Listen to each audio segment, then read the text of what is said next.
may I request Sanat Kumar Prabhu to make his offerings. After Sanat Kumar Prabhu, Raj Gopal Prabhu, and then Shubhras Prabhu will make their offerings. And after that, we will have Pushpanjali. So, everyone please be in the hall. And you can pass on a word also outside, those who are not here, there, or even behind. Everyone can come here so that we all can participate in the Pushpanjali.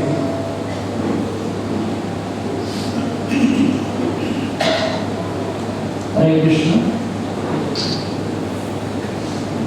I remember meeting Dhirakrishna Prabhu in Chapati temple when we had come there to get him operated. So after operation was over, he was one day sitting in a temple hall, and then devotees introduced me that he is from Goa and just recently underwent such a mid-heart surgery. So that time when we were discussing, he explained that Krishna has given me a second life. Now whatever life is left, I want to dedicate for my spiritual master, for Prabhupada, and preaching the message of Lord Chaitanya. I still remember that conversation we had. And that's what I found, like he truly dedicated his life accordingly. What we felt like whenever we used to come here and have a lot of discussions, and we used to give a lot of instructions, he followed all instructions except taking care of his health. And I remember that first time when I met him, what he said, because he was very sure, very often he told me, I don't know how much time I have with me.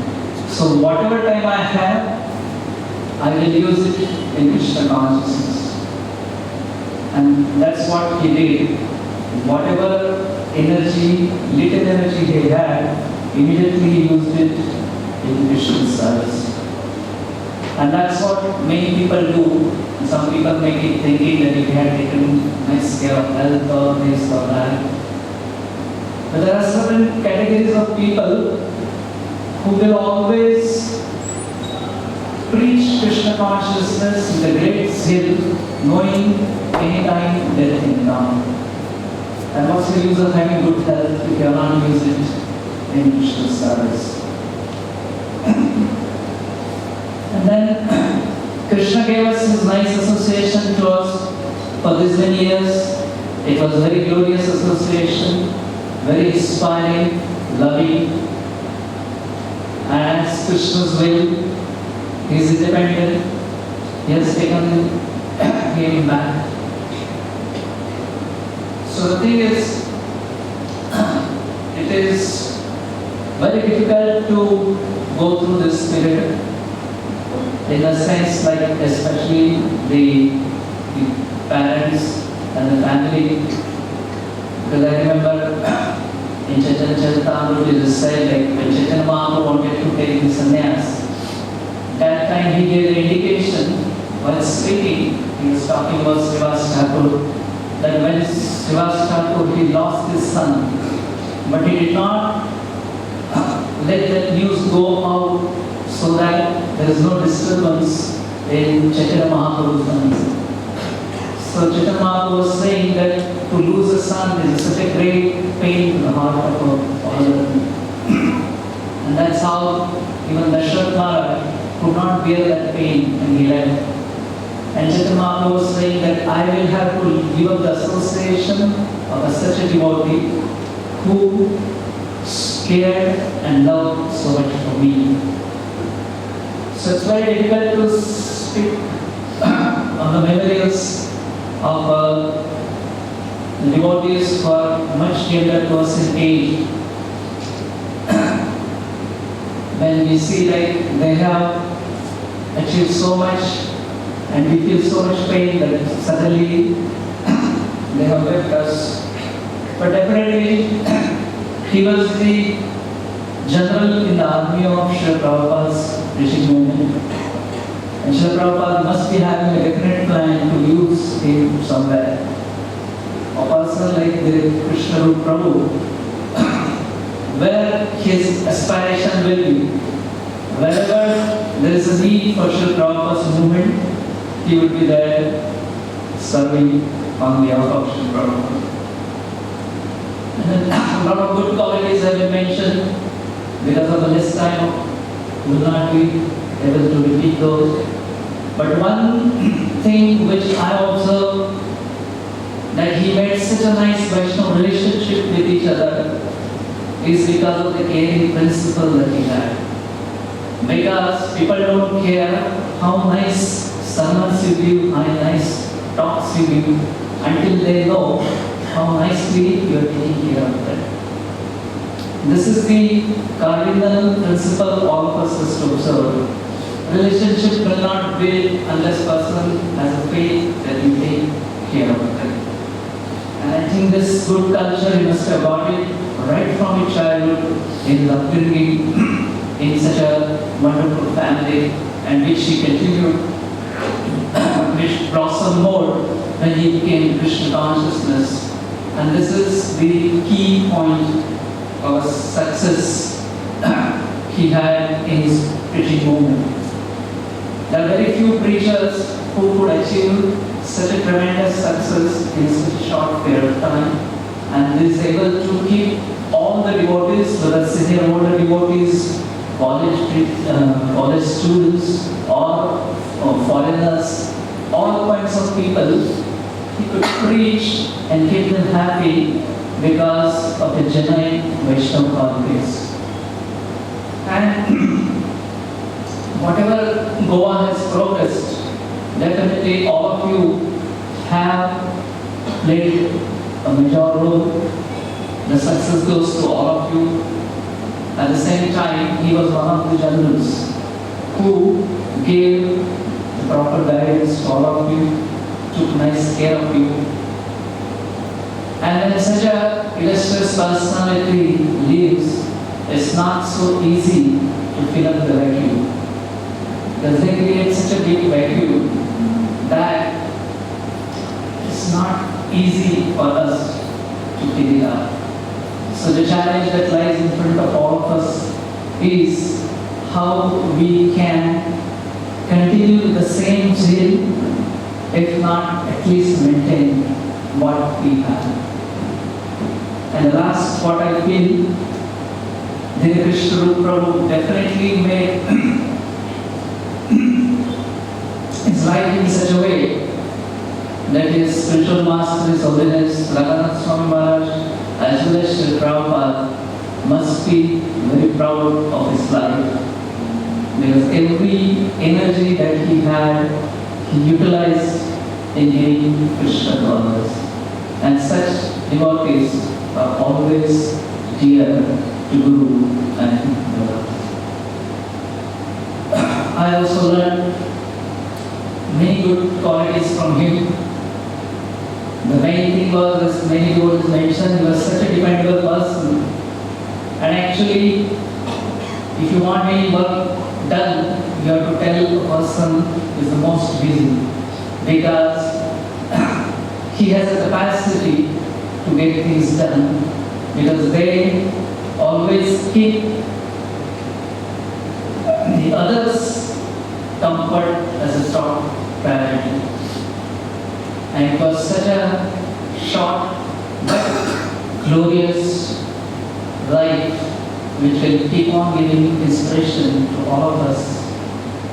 We also learn a lot from his example, and definitely we pray that he will continue to serve Srila Prabhupada wherever he would be. Hare Krishna.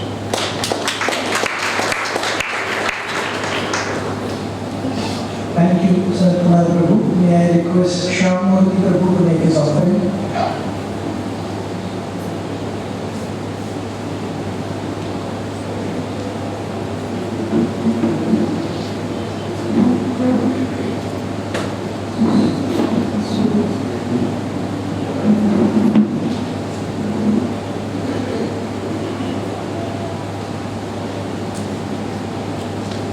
Hare Krishna. So first of all,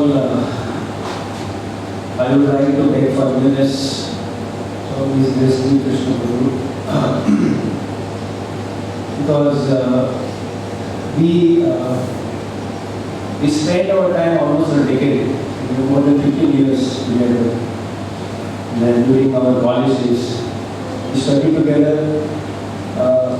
We were classmates, we were bestmates, we were roommates, and we were hostels all the time. So it is very difficult to express myself because he used to ask me, "What is your plan, Shyam?" So we were like friends all the time.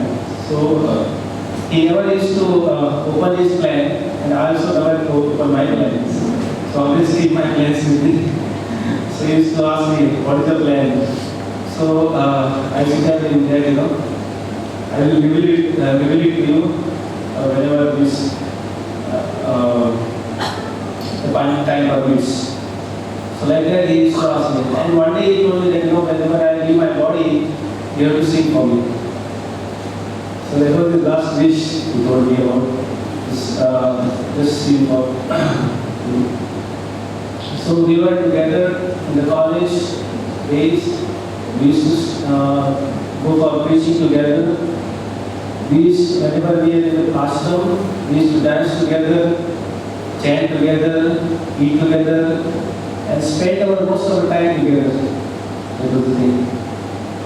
And we almost all the time we used to have a difference of opinions.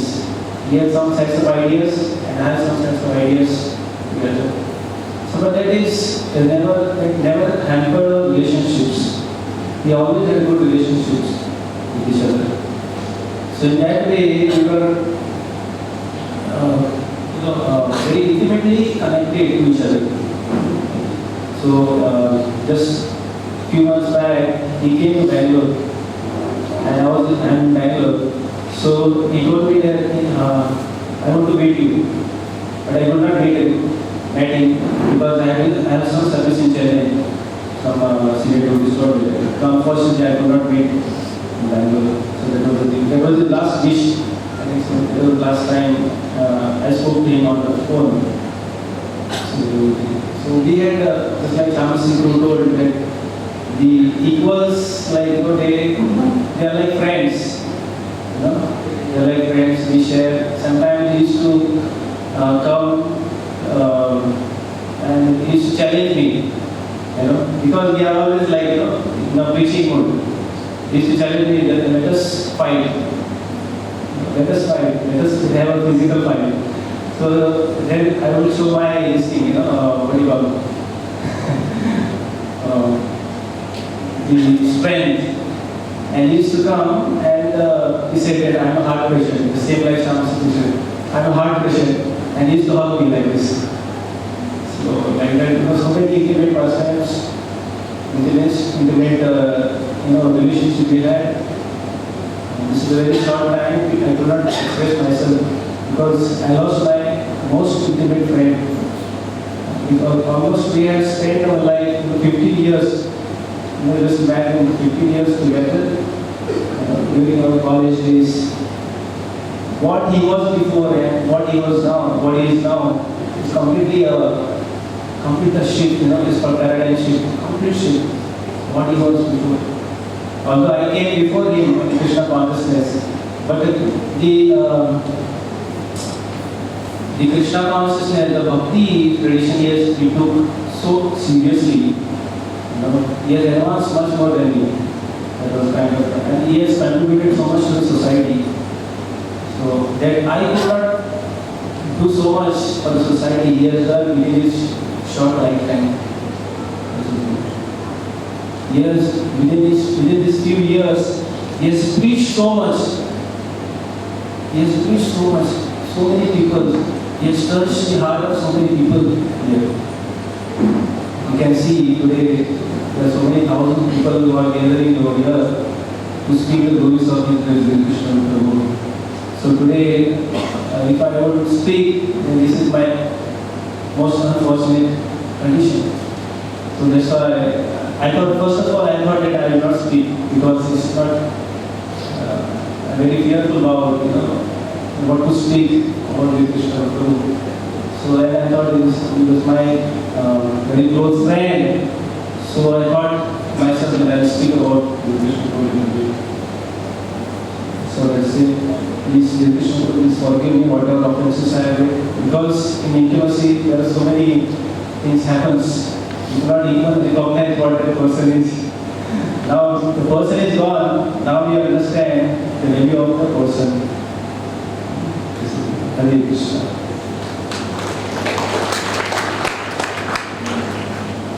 Thank you, Shyamalabhi Prabhu. May I request Rajgopal Prabhu to make his offering and also read out Nityanand Prabhu's offering. Hare Krishna. I'll first read the offering sent by Nityanand Prabhu. His Grace Dhir Krishna Rup Prabhu is always the person who look most of the time tired and exhausted due to rendering of unlimited and heavy services. But just his sight makes others fresh and blissful.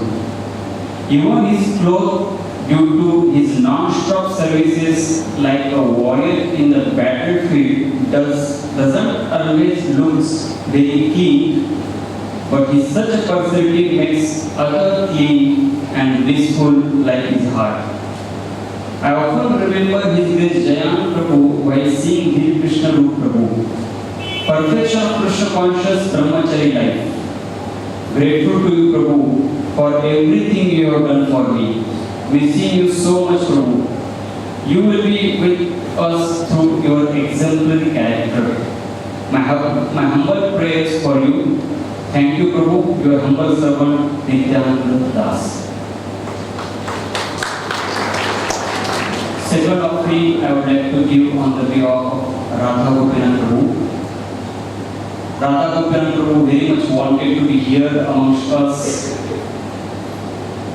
to personally give his offering, but he had a plan of Kolhapur, but suddenly he has to be hospitalized and underwent some small procedures. So currently in hospital, that's why he couldn't make it or couldn't write it. But I went to him yesterday, he spoke with me personally and said, please give this offering on my behalf. Radha Gopinath Prabhu was saying that when he first saw Dhir Krishna Prabhu, by seeing his shikha and dress, he thought he's kind of avadhut. In Krishna conscious society, for a vagabond, gentleman living, we call it avadhut. Avadhut means he doesn't care anything, he just in his own world, is not of any use.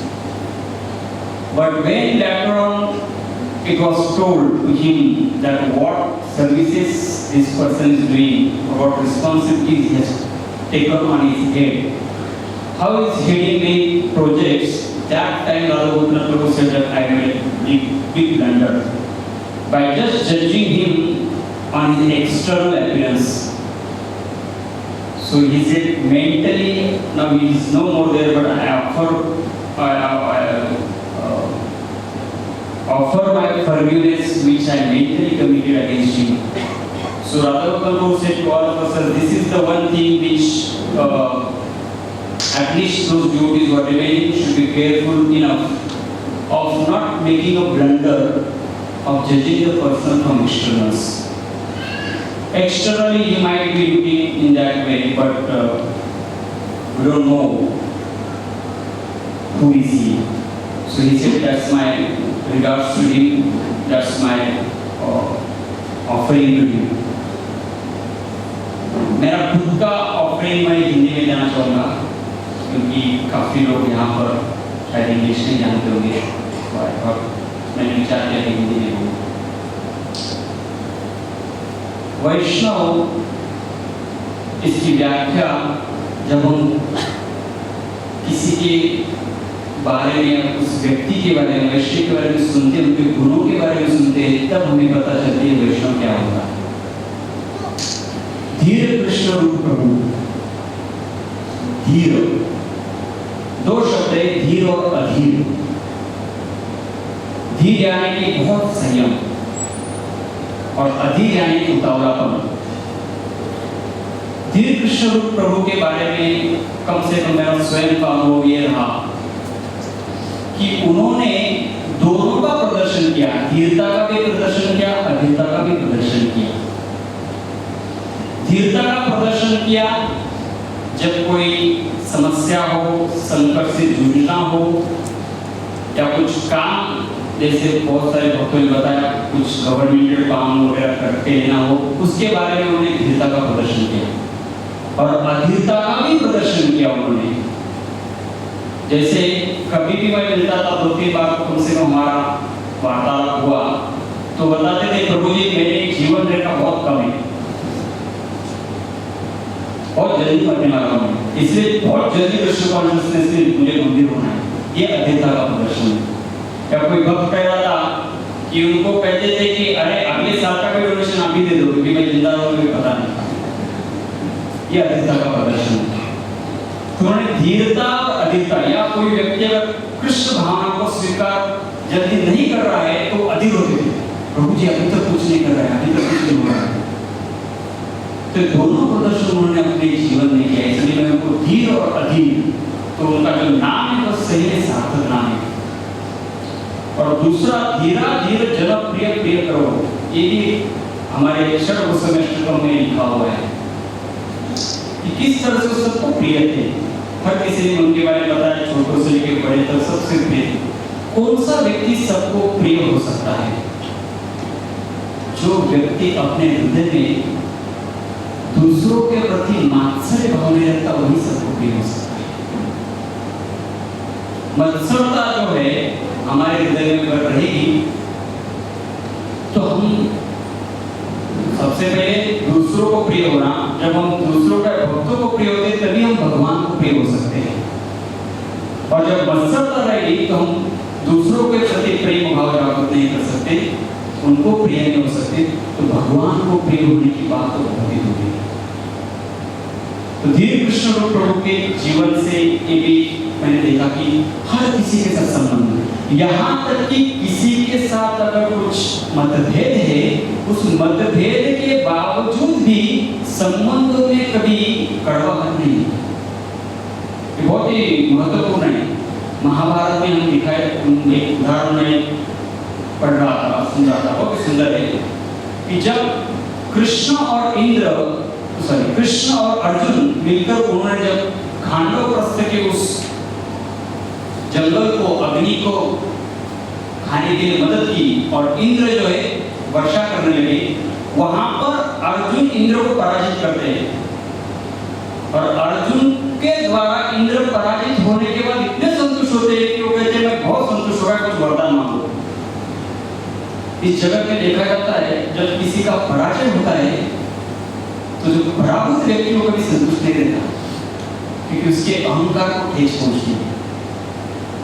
लेकिन ये इस प्रसंग में अर्जुन ने जिसे युद्ध किया, शिव जी से युद्ध किया पशुपात के, बाद में वो प्रसन्न होते उनको हराकर। क्यों? क्योंकि भक्त के अंदर मात्सर्य नहीं, उच्च ध्येय के लिए वो अपने कार्य को संपन्न कर रहा है। इसके कारण जो पराभूत व्यक्ति है वो भी उसके प्रति द्वेष भावना अपने हृदय में नहीं रखता। तो धीर कृष्ण रूप के साथ भी मैंने देखा कि जब भी मतभेद होता है, किसी कोंडा का मैनेजमेंट हो या कहीं और का मैनेजमेंट हो, उनके साथ वाले कमेटी के लोगों के साथ मतभेद भी हो गया, तो भी उनको कभी कुछ दुख नहीं हुआ या हृदय में उनके हृदय में धीर कृष्ण के प्रति कुछ द्वेष की भावना नहीं रही।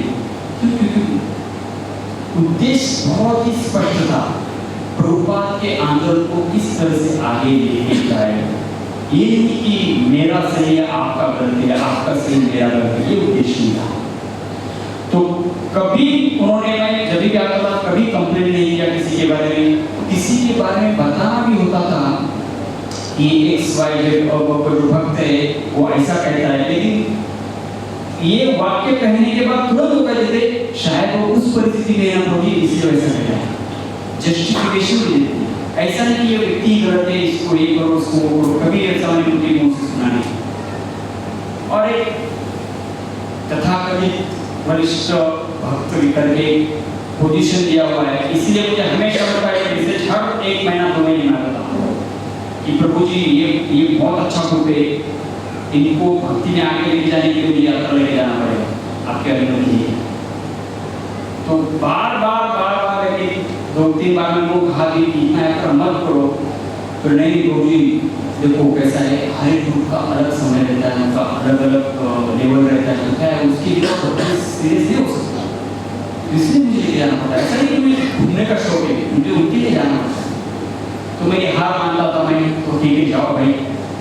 तो इस तरह से काफी देर तक चला, और अभी रिसेंट उन लोगों की यात्रा जो GCL का कुछ थे पेरेंट्स, उनको बच्चों को लेके आना है, तुम्हारा कहा मायापुर से अभी GCL का वो नहीं होगी, सिर्फ 2 दिन का नजदीक है, मुझे मायापुर में कहाँ ट्रेनिंग गया था मैं। तो हमेशा मुझे अच्छी तरह से समझाने में कि नहीं ये जरूरी कैसे है, उनकी भक्ति के लिए ये मुद्दा रखकर ही उन्हें हमेशा मेरे से बात की। एक उनका जो गुण है वो मुझे बहुत ही लगता था। उदाहरण दिया जाता है कि सूर्य, हर कोई सूर्य को चाहता है। सूर्य 2 चीजें देता है, एक है प्रकाश और दूसरा है उष्णता। सूर्य का प्रकाश तो चाहिए, लेकिन अभी गर्मी के दिन में हमें पता चलता है सूर्य की उष्णता भी जो है ना वो असहनीय हो जाती है। लेकिन वही सूरज का जब अस्त होता है तब सूरज का महत्व हमें पता चलता है, विशेष करके सर्दी के दिन में सूरज का महत्व पता चलता है। उसी तरह से मैं कृष्ण प्रभु के बारे में कहना चाहूंगा कि जब वो थे, कभी कभी कुछ भक्तों को या हमें लगा होगा ये ज्यादा ही ये करते हैं, पुश करते हैं, या ज्यादा ही डिप्लोमेटिक है, या ज्यादा ही ये अच्छा नहीं होगा, ये वो अच्छा नहीं। विशेष करके मुझे उनका पहराव देख के बहुत ही लगता था, हमेशा टोकता था मैं, ये ऐसा कपड़ा पहना तुमने। तो 1-2 बार किया मैंने, तो मेरा जब भी आने का समय होता था, यूजुअली वही मेरे साथ घूमते थे, अलग अलग लेके जाते थे। तो पहला प्रश्न पूछते थे, नया कपड़ा जोड़ी रखा था उन्होंने, 2 जोड़ी, तो पहले क्या करते मेरे सामने, बोले तो मुझे कैसा लग रहा है। हाँ ऐसा पहले जाओ ना, बुरा नहीं, मैंने 2 सेट रखा है स्पेसिफिकली, वो क्या है बड़े प्रोग्राम के लिए, क्या अभी क्या बर्तन उठाना पड़ता है, मुझे कपड़ा खराब हो जाना चाहिए, इसलिए सो कपड़ा भी पहन रहा हूँ, उसके पीछे भी जो एटीट्यूड है वो सेवा का एटीट्यूड है। तो एटीट्यूड क्या है हमारा, भावना क्या है हमारी, ये ज्यादा मायने रखता है, हम कार्य क्या करते हैं उससे भी। सेवा अगर बताई गई ये सेवा कीजिए तो ग्रजिंग मतलब मन में मुझे बताया जा रहा है, बाकी लोग क्यों इस तरह से करें, सेवा होगी और उसका लाभ नहीं होगा। वही अगर एटीट्यूड होगा कि मैं कितना भाग्यशाली में मुझे सेवा दी गई, उस एटीट्यूड से करेंगे तो उस सेवा का लाभ मिला है। और दीर्घ स्वरूप के बारे में ये मैंने बहुत ही प्रकर्ष रूप से अनुभव किया है। मेरे कोई भक्त मित्र थे, उनको गोवा में उनका कॉन्फ्रेंस था, सिर्फ उनका रहने का और खाने का देखना था, एक सिर्फ फोन लगाया दीर्घ स्वरूप को ऐसे से आ रहे तो इससे डिटेल दे दो, बाद में उनको मिला भी नहीं। और वो बड़े न्यूरोलॉजिस्ट है, जब मैंने उनको बताया कि ऐसा हुआ है तो बहुत दुखी हो गए। उन्होंने सिर्फ एक बार मेरे हमको और हमारे लिए इतना कुछ किया, किस तरह से तो मुझे तब अनुभव हुआ, हम लोगों के जीवन को अगर सही में परिवर्तित करना है, हमारे वाचा से ज्यादा व्यवहार से परिवर्तन हो सकता है। फिलॉसफी तो हर कोई जानता है, तत्वज्ञान हर कोई जानता है, भाषण हर कोई कर सकता है। और जैसा किसी ने कहा कि ज्यादा याद क्या रहेगा कि आपने मेरे लिए क्या किया। जैसे प्रभु जी भी कहे कि आप क्या बोलते उससे ज्यादा हमारे लिए कितना, हमारी कितनी परवाह करते हैं, ये कितना करते हैं, वही याद रहेगा। तो भक्ति का जो तत्व है, जो हृदय है, वो उन्होंने अच्छी तरह से जाना था और उसी के कारण वो इतने सारे अनगिनत भक्तों के हृदय को स्पर्श कर पाए। चाहे वो एक ही बात में उनके संपर्क में आया हो, लेकिन उसके हृदय को परिवर्तित कर पाए, उनको एक और प्रेरणा दे पाए, जिसके द्वारा वो अपने भक्ति के कमिटमेंट्स को, अपने भक्ति के वचनों को अच्छी तरह से निभा सके। दीर्घ शुक्र को जब कभी मेरे साथ रहते तो कभी कभी लगता था ये ज़्यादा ही स्पेशली रात में जब सोते थे तो खराटे मारते थे, तो नहीं बहुत खराटे मारता था, सोने नहीं देता, या उनके कपड़ों के बारे में कभी भी नहीं करता था। लेकिन अभी पीछे मुड़कर याद आता है कि वो खराटे भी कभी चले गए। क्यों? क्योंकि उससे एहसास था कि वो हमारे बीच में मौजूद है। उनके वो कपड़े पहनने का वो स्टाइल भी चलेगा। क्यों? क्योंकि उसकी वजह से लगता था कि वो हमारे बीच में मौजूद है। तो कभी कभी जब भक्तों के बीच में सोच रहा था, भक्तों के बीच में रहते, तो भक्तों के कुछ विशेष जो पिक्यूलरिटी जिसको कहते हैं वो हमें जचते नहीं, हमें थोड़े इरिटेटिंग लगता है। बट याद रखिए, वही भक्त जाने के बाद जो पिक्यूलरिटी थे वो इरिटेटिंग थी चलना, वो याद दिला कि वो चलेगा, लेकिन उसका संग जो उससे जो हमें वंचित हुए वो नहीं फंसे। तो धीरे स्वरूप को मुख्य में वो एक प्रकर्ष रूप में मैं अनुभव कर सकता हूँ, क्योंकि हर मेरे गोवा के विजिट में वो मेरे साथ थे और हमेशा पहले प्रसाद सेवा करते थे, पहले प्रसाद सर्व करते थे, बाद में लेते थे। उनके साथ मुझे क्रांति होगा जाने का भी अवसर मिला। 1-1.5 साल तक मैं क्रांति होगा उनके साथ गया हूँ। जब उन्होंने क्रांति होगा प्रचार चालू किया वहाँ पर, तो लोग बाकी लोग कैसा लगा कि इसलिए उन्होंने किसी को ज़्यादा बताया नहीं, 1-2 लोगों को सिर्फ बताया था ऐसा संकर और चलेगा ना, मैंने कहा बिल्कुल चलेगा। तो बाद में जब उस प्रोजेक्ट का सक्सेस हुआ 2-3 साल तक जब मैं जाने लगा और देखा किस तरह से उन्होंने स्क्रैच से, जहाँ पे कुछ भी नहीं था, वहाँ से उन्होंने आगे बढ़ाकर इस तरह को लेकर गए कि हर महीने वो भगवद गीता और जर्नी होम इनका वहाँ पर वितरण करते थे। और इतना ही नहीं, बाद में उन्होंने बहुत बात शेयर भी किया मेरे साथ कि किस तरह से जिन योगियों को उन्होंने प्रचार किया, वो उसमें से कुछ लोग उनके साथ ईमेल के द्वारा भी संपर्क में थे, उनको भी प्रचार कर रहे थे वहाँ पर। तो जो व्यक्ति की इच्छा तीव्र रहती है भगवान की सेवा में कुछ करने का, प्रचार करने का, भगवान उन व्यक्तियों के लिए प्रचार के नए द्वार खोलते हैं। सिर्फ हमारी इच्छा तीव्र होनी चाहिए, मुझे किसी को इस कृष्ण भावना को प्रदान करना है। और जैसे उनके पिताजी ने पत्र पढ़ा और उन्होंने लिखा था, भविष्यवाणी की, उसको हम कह सकते हैं कि you will be proud of me one day.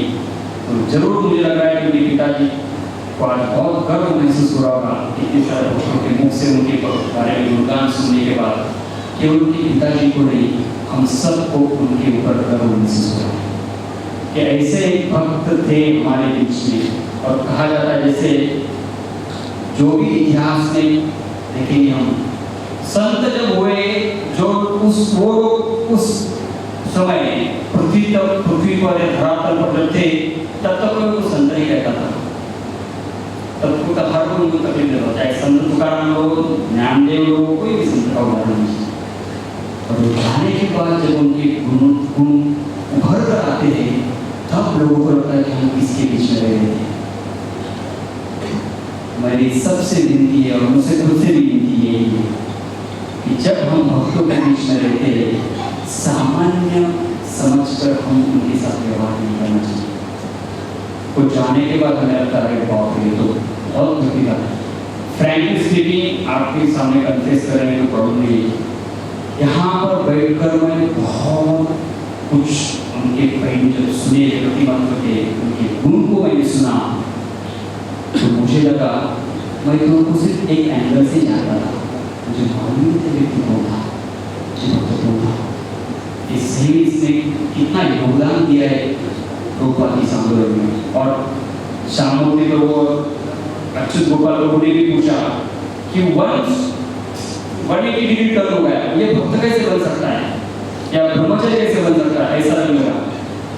लेकिन जब उनके पिताजी से बात कर रहे थे तो उनके पिताजी ने बताया कि धीरे कृष्ण प्रभु का बहुत सालों पहले जो जन्म पत्रिका है उन्होंने एस्ट्रोलॉजर को, ज्योतिषी को दिखाया था, और ज्योतिषी का भविष्यवाणी उसने भविष्य में भूतकाल बताया था कि ये पिछले 10 जन्मों से भगवान विष्णु का ही भक्त है।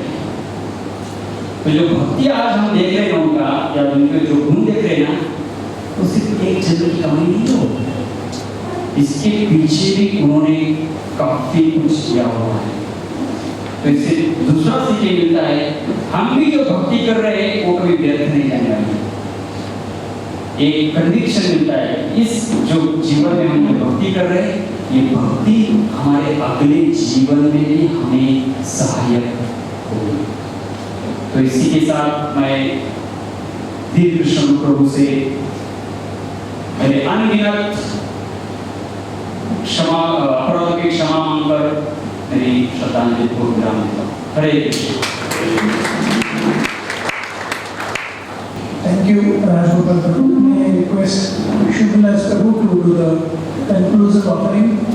इसके बाद में पुष्पांजलि प्रेमाधना हम गाएंगे, प्रोजेक्टर पे दिखाया जाएगा, हम सभी कोरस में गा सकते हैं।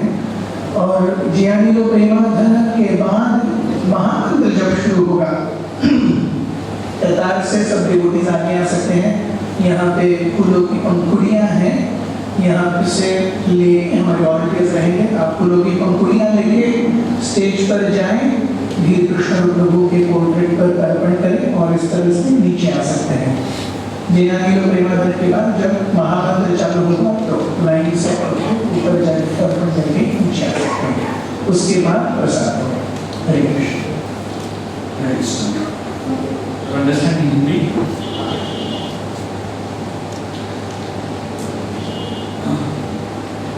ये मेरा दूसरे दोस्त है जो उससे पहले निकल गए। धीर कृष्ण प्रभु के पहले हमारे और कृष्ण प्रभु के हमारे अलग मंदिर में थे। हमारे करीबी के दोस्त थे, बहुत ही निकट के दोस्त थे। तो उनका श्रद्धांजलि के समय में मैंने बोला था। और गौर कृष्ण प्रभु उनका जब एक्सीडेंट हुआ था, एयरप्लेन एक्सीडेंट हो गया था, उनके शरीर को लेके हम लोग हैदराबाद एयरपोर्ट गए थे। और उस समय से उनके अंतिम संस्कार तक प्रैक्टिकली सब कुछ हमने किया। उनके शरीर को हमने कपड़ा पहनाया, नहलाया, सब कुछ किया। हमने वापस धीर कृष्ण के लिए सब किया। मेरा दोनों के साथ एक कन्वर्सेशन हुआ था, जैसे राजबाबू बता रहे थे। जब गौर कृष्ण प्रभु की मृत्यु हुई थी, उसके बाद मैं यहाँ पे दुआ आया था सब अंतिम संस्कार सब करने के बाद। और मैं आके उस समय मुझे एयरपोर्ट से धीर कृष्ण लेने के लिए आए थे। मैं बता रहा था कि कैसे गौर कृष्ण प्रभु मेरे को बताते थे कि उनका जीवन बेटा बहुत छोटा है, तो जल्दी मरने वाले हैं। तो मैं उनको बोला था कि तुम्हारा छोटा नहीं, मेरा तुमसे ज़्यादा छोटा है। हम लोग वार्तालाप करते थे। तो ये मैंने जब धीर कृष्ण को बताया तो धीर कृष्ण को बताया कि मेरा भी बहुत छोटा है। तो मैं सोच रहा था, उस समय में तो ज़्यादा ध्यान नहीं दिया धीर कृष्ण क्या हो रहा था। लेकिन उसके बाद मैं समझ में आया धीर कृष्ण के साथ मेरा संबंध जो है बहुत ही निकट का था। मेरे लिए गोवा मतलब धीर कृष्ण। गोवा में कुछ भी करना है तो सीधा मैं धीर कृष्ण को फोन लगाता था। किसी को गोवा के बारे में कुछ भी जानना है, धीर कृष्ण को नंबर दे देता। मुझे धीर कृष्ण को पूछने की जरूरत नहीं थी क्या तुम्हारा नंबर दूं क्या इसको, सीधा मैं नंबर दे देता, क्योंकि मुझे मालूम था उसका स्वभाव क्या है। धीर कृष्ण प्रभु के बारे में इतने सारे लोगों ने बताया, इतना गुणगान किया हुआ है, उनकी ज़्यादा गुणगान करने की और जरूरत नहीं है। लेकिन एक महत्वपूर्ण चीज समझने की जरूरत है कि धीर कृष्ण प्रभु कोई हीरो नहीं थे, कोई सुपरमैन नहीं थे, साधारण व्यक्ति थे, हम सबकी तरह। और साधारण व्यक्ति होते हुए भी इतना असाधारण चीज कर चुके हैं अपने जीवन में, तो इससे हम क्या सीख सकते हैं कि हम सब लोग, हर व्यक्ति यहाँ जो बैठा हुआ है, उनको ये सोचना चाहिए हमारा जीवन साधारण जीवन है, इस साधारण जीवन को असाधारण कैसे बनाना है। अगर थोड़ा क्षण के लिए हम दूसरों के लिए जी सके, अगर आप लोगों ने ध्यान से सुबह से लेकर अभी तक जितने ऑफरिंग से सुना है ध्यान से, उससे एक ही चीज समझना है, ये व्यक्ति अपने लिए जीवन उसने जिया नहीं है, दूसरों के लिए जीवन जिया है। तो हम सब गोवा के जितने लोग भक्ति हमें एकत्रित हुए हैं, हम सब लोग जो है थोड़ा सा अपना स्वार्थ को भुला के अपने खुद की इच्छाएं और अपने खुद के स्वार्थ को भुला के दूसरों के लिए जीवन जिए कितना हम इम्पैक्ट कर सकते हैं, कितना परिवर्तन ला सकते हैं। कृष्ण जो है मैंने उनको काफी आइडिया दिया है और जितना मैंने आइडिया दिया है हर चीज को वो परफेक्टली एग्जीक्यूट करते थे। मुझे अभी भी याद है जब जागृति का प्रोग्राम दिल्ली में होता रहता था तो मैंने दिल्ली में कहा चलो मर्दों में जागृति करो, तो तुरंत मान गए और उसी दिन जिस दिन मैंने उसको कहा उसी दिन डेट में डिसाइड हो गया। 4 महीने बाद मैंने उसको बोला 4 महीने में कर पाएगा, बोले करेंगे। और 4 महीने के बाद वहां पे जागृति हुआ, उसको मंथन भी गए और इतना मैसिव और इतनी अच्छी तरीके से उन्होंने सबको प्रेरणा दिया, प्रोत्साहन दिया और उसके बाद मड़गांव का प्रोग्राम चालू हो गया। मैंने कृष्ण को कहा पौना में जो पुराने भक्त है उनके लिए उनको छोड़ो, नए भक्तों के ऊपर फोकस करो, नए लोगों के लिए प्रोग्राम करो। तुरंत कृष्ण समझ गया तो उसने चालू कर दिया प्रोग्राम। तो जितना उसको बताया जाता था आइडियाज उसको एग्जीक्यूट करने में बहुत माहिर थे। तो कृष्ण को जो है हमारे सबसे इस महिला जरूर कह सकता हूँ कि गोवा में सबसे निकट के व्यक्ति है कृष्ण थे। मैं भी अगली बार गोवा आऊँगा तो कृष्ण को फोन नहीं कर पाऊँगा, लेकिन उसकी यादों को मन में रखते हुए यहाँ पे आऊँगा। और मैंने ये निश्चय किया है कि यहाँ पे 4-5 सुनने के बाद ये निश्चय किया है अगर मुझे कृष्ण को प्रसन्न करना है तो मेरा योगदान जो है गोवा के प्रति और बढ़ाना पड़ेगा। तो मैं यहाँ पे कृष्ण को ये ऑफर देता हूँ कि मैं अपना योगदान गोवा के प्रति और बढ़ाऊंगा और जितना हो सके मैं गोवा के लिए करूँगा। और इतना ही नहीं, मैंने ये भी सोचा है कि जितना बार हमारा डिस्कशन लैंड के बारे में होता था मैं हमेशा कहता था कुछ करो मत, कंस्ट्रक्शन करो मत, लेकिन कृष्ण का जो डिटर्मिनेशन है वो इतना डिटरमिनेट था उसको वहाँ पे मंदिर मानना ही है बोली में, तो रोड के लिए चलता था।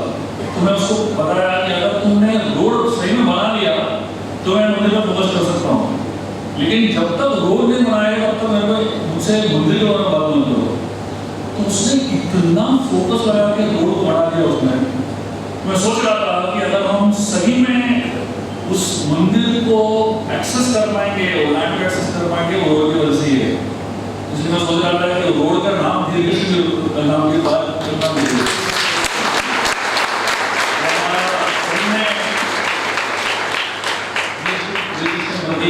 यादगार में रहेगा और मार्ग में रहेगा कि हमें मंदिर की तरफ ले जा रहा है।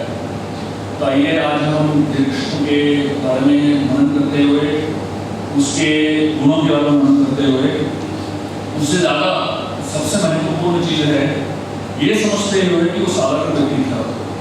ऐसा नहीं कि वो बड़ा सुपरमैन था या हीरो था, साधारण व्यक्ति था हम जैसे। और साधारण व्यक्ति होते हुए इतना असाधारण काम किया उन्होंने। तो हमें भी ये प्रेरणा मिलना चाहिए, प्रोत्साहन मिलना चाहिए। हम भी साधारण लोग हैं लेकिन कुछ असाधारण करते हैं अपने जीवन से। कैसे करेंगे? जब हम अपने स्वार्थ को छोड़ के दूसरे के बारे में मनन करेंगे। इस ग्रेट कृष्ण रूप प्रभु की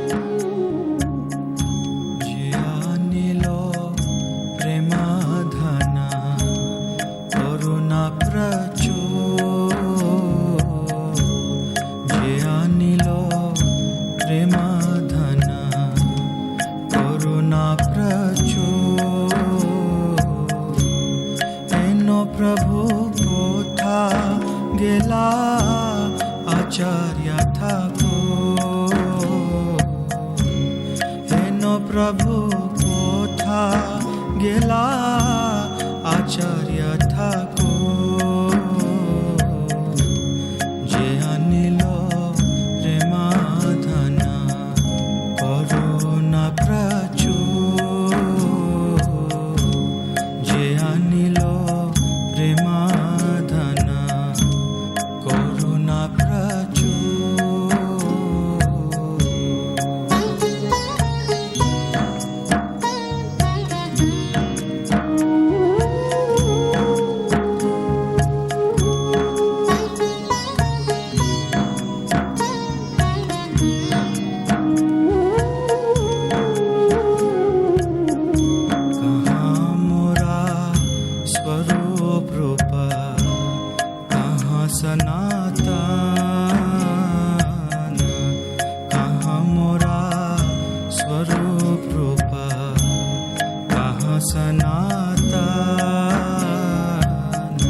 पतित पावन